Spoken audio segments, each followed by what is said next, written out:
Hey guys, welcome back. In this week's video, we're going to take a look at carriers. They define the future of the UNSC Navy, representing humanity's progress from being on the verge of extinction and their war against the Covenant to where they are now, minus getting bounced by Cortana and the Banished. But how does the UNSC use their carriers, and how does it relate to what we do in the real world? Well, carriers as we see them in the games come in a few different classes.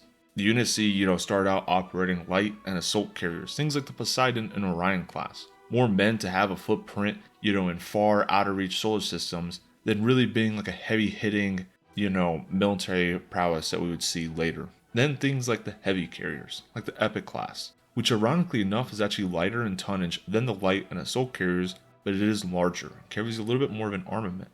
Eventually though, the UNSC brought out what they considered super carriers, things like the Punic class, and then eventually the mighty Infinity and her sister ship, the Eternity. The scale of these ships is hard to describe. The Infinity is 18,682 feet long. That is over 3 statute miles for those of us who use freedom units. I don't know what it is in meters. I'm sorry to the friends in Europe and Australia. That's long enough. When it comes time for your PT test, you could start at the back of the ship and run to the front without having to turn around. There has to be like a subway system. Can you imagine running a 5K on a ship without needing to take any turns? It's pretty impressive.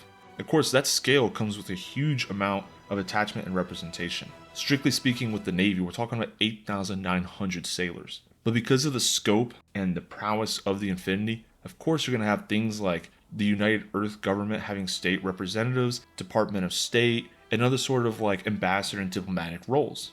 Even the Singhili keep defense attaches from the swords of Singhili attached to the Infinity there for consultations. Not to talk about things like Oni and all the other covert kind of secret squirrel types. When it comes to military ground applications, we're talking about 5,400 Marines, several hundred Spartans. Even the UNSC actually has that number classified. 800 soldiers, 750 ODSTs, and roughly 200 Air Force personnel for the Air Wing. Now, I said that the Infinity and the Punic class are super carriers. To put that into perspective, they're over 20 times the size of the lighter carriers. And that's primarily because, although they're called carriers, you can't think of them strictly in like an aircraft sense. They primarily transport ground forces, the entirety of the ground force, the entirety of the UNSC power. Although they have enough firepower with their fleets, their primary goal, once orbit is kind of secured, which they can participate in, but mostly that's what their fleets are there for, they deploy a significant number of troops to secure the bridgehead. It's more than just being able to apply in terms of like power via aircraft, and more about bringing the entirety of Earth, the United Earth government's power, to bear on a planet or solar system. So that's how the UNSC uses it. But what about the modern world? Well, to an extent, it's very similar, just at a much smaller scope. Aircraft carriers are flagships for all modern navies, just like for the UNSC and theirs.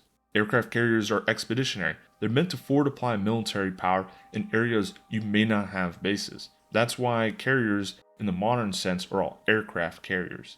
You take air power and air wing aircraft and you take them to a fight.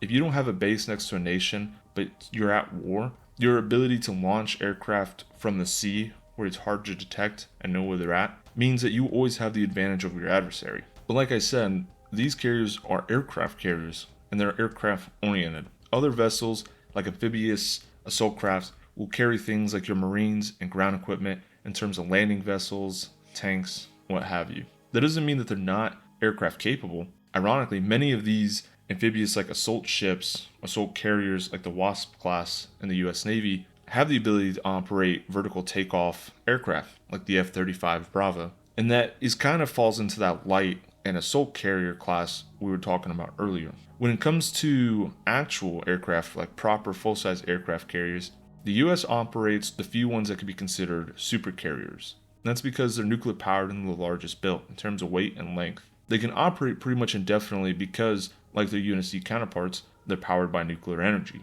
However, they still need to replenish food, and they can do that at places like ports, as well as replenishments at sea, depending on the missions they're executing. And it's not just food, it's also small morale things, like being able to get mail. I really can't describe how good it is for morale to get a care package from home. Things like food that you ate growing up, especially when you're away for long periods of time. So that's how it looks in the modern world, but how do the two kind of compare? Well, the scale here is hard to describe. Keep in mind the USS Gerald Ford, America's largest supercarrier and really the largest aircraft carrier built to date in the world, is only 1,100 feet long. And I don't say that lightly because 1,100 feet is really big, but that has nothing compared to 18,682 feet. Like I said, it's over 3 miles long. I mean, the Infinity is so large, it carries 10 frigates internally. I mean, it basically brings its escort with her, but they also operate as part of a fleet. And so it's the amount of power brought to bear with just having the Infinity present is so much larger in scale than you could replicate with an aircraft carrier today. And beyond that, their mission sets differ a little bit in ways that I don't necessarily think contradict. And what I'm getting at is UNSC carriers mix the role of aircraft carrier and assault ship. Because while they're capable of winning the war in orbit, that's not exactly their specific job. They're really more oriented towards being a floating base, which may seem like I'm talking down to the capabilities, but I'm not. When I say floating base, you have to imagine UNSC carriers are the entirety of the arm of the United Earth government's military power. If you don't have, think about Requiem and Halo 4, you don't have a presence there. So the Infinity brings everything alongside her to have effectively a government, a military, a base, sustainment, you name it.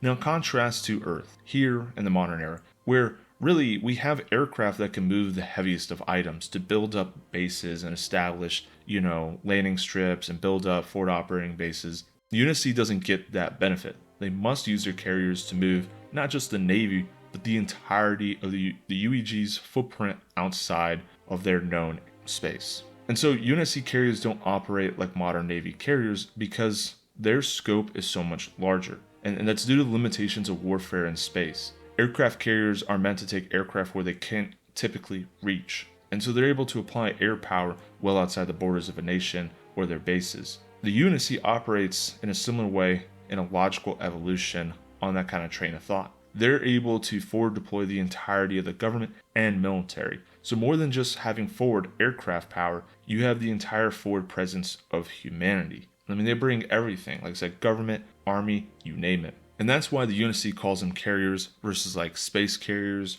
or aircraft carriers. And that's because they really are carrying everything forward into new terrain. It's not just aircraft. I hope you enjoyed today's video. If you like content like this, feel free to subscribe, like the video, and leave me comments. I love reading y'all's feedback. For those in the States, I hope you have a fantastic Thanksgiving break. And for those that aren't, I'm sorry that you don't get Thursday off. Hopefully you have a great weekend, stay safe, and take care.